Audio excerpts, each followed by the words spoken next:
Hi, thank you for watching Digging into China. I'm Dong Shong. If you have not done so already, please subscribe to my channel. Thank you very much. TikTok is a tale of two apps. In 2016, the Chinese company ByteDance released a video sharing social network app called Douyin. That app still exists separately in China. They named the international version of their app TikTok when they released it in 2017. Much of TikTok's Western audience initially followed the Musical.ly, which ByteDance merged into TikTok in 2018. Although TikTok and Douyin feature similar user interface and features, they are not identical, being customized for their respective markets. TikTok has become exceptionally popular in recent years, particularly with the younger millennials and Gen Z. It hasn't grown without controversy, however. For example, then President Donald Trump threatened to ban TikTok in the United States in 2020 unless ByteDance let an American company like Microsoft buy TikTok in that country. A proposed ban was, however, blocked by a federal judge. In addition, despite TikTok being very popular with India's youth, that country's government banned the app in June 2020 due to a border clash between India and China. Its ban became permanent in January the following year. Neither TikTok nor its foreigner Musical.ly provide many statistics publicly. For example, it is much harder to find follower lists than for most other social networks. However, with such a convoluted history, it is not too challenging to discover quite a few TikTok statistics that others have independently collated. TikTok has more than 1 billion monthly active users as of the last quarter of 2022. On average, users spend more than 1.5 hours per day on TikTok. 167 million TikTok videos watched in an internet minute. It was the second most popular iPhone app downloaded in the US in 2022, most popular overall app downloaded globally. In 150 countries, 75 languages. Highest social media engagement rates per post, highly popular in Asian countries, so on and so forth. Yet, due to TikTok's ties to China and the potential national security threat they present, it is grappling with an increasingly real prospect of being banned in the United States. This wouldn't just be limited to ban on federal or state government-owned devices. It could also be more impactful than the ban that former President Donald Trump tried and failed to enact in 2020. The potential ban would forbid its China-based parent company ByteDance from doing business in the United States. In other words, it would block Apple and Google from hosting the TikTok app in their app stores. It wouldn't make it illegal for the consumer to use TikTok, it would just make it much harder to do so. And even that ban doesn't happen, there is increasing pressure on Apple and Google to impose their own bans and boot TikTok from their stores. You may wonder how come a country like the US can ban an app.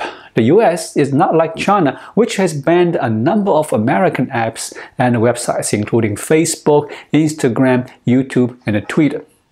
It's not certain that the US government actually would take such a huge step, but the proponents hold strong arguments.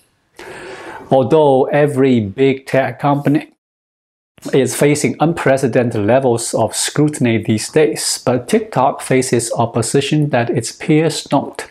At a time when US-Chinese relations aren't great, TikTok's popularity is a threat to America's technological superiority, especially when it comes to the internet. But US lawmakers are much more likely to point to the perceived threat to national security. They believe that the Chinese government is using the app to spy on Americans and push harmful content onto them through the app's powerful yet mysterious For You recommendation algorithm. To deal with these conflicts, ByteDance has spent over 3 years negotiating with the Committee on Foreign Investment in the United States. ByteDance hopes to reach an agreement that would allow TikTok to continue to do business here while minimizing the chances of interference from the Chinese government. ByteDance is spending a lot of money trying to convince lawmakers that it doesn't take marching orders from China and that it wouldn't give the Chinese government US user data or influence US users. In the last days of 2022, ByteDance had to admit that some of its employees improperly accessed US citizens' TikTok data as part of an investigation into leaks to journalists. This revelation made matters worse for TikTok. The only thing that may have grown faster than TikTok's popularity in the US is the company's DC presence. In 2019, ByteDance just spent $270,000 on federal lobbyists. In August of the next year, Trump issued his executive order proclaiming TikTok to be a national security threat and ordered it to be sold to an American company or banned within 45 days. This obviously didn't happen. President Joe Biden eventually rescinded the order. TikTok has doubled down on its lobbying effort in the meantime.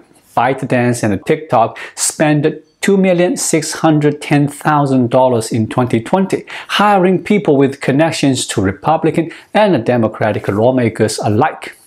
That spending nearly doubled to close to $5,200,000 in 2021 and grew again to about $5.5 million in 2022, according to publicly available data.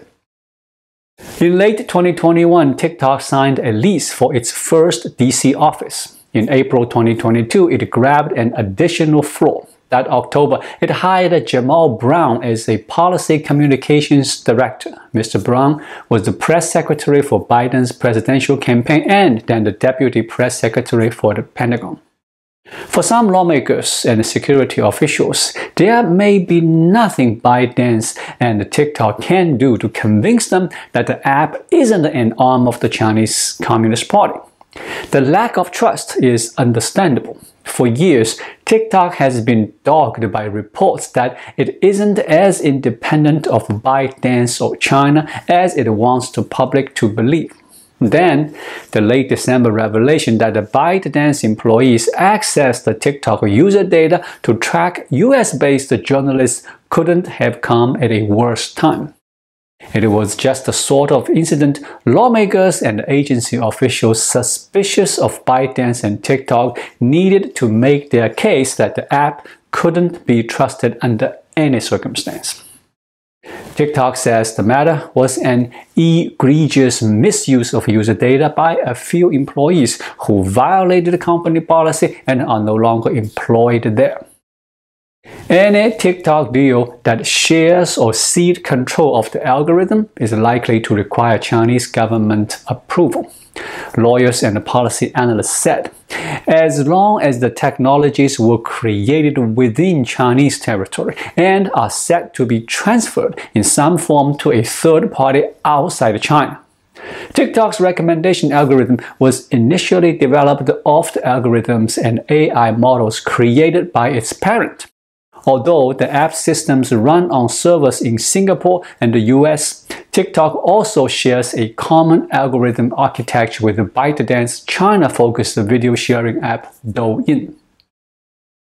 That leaves us with a few ways this could all play out.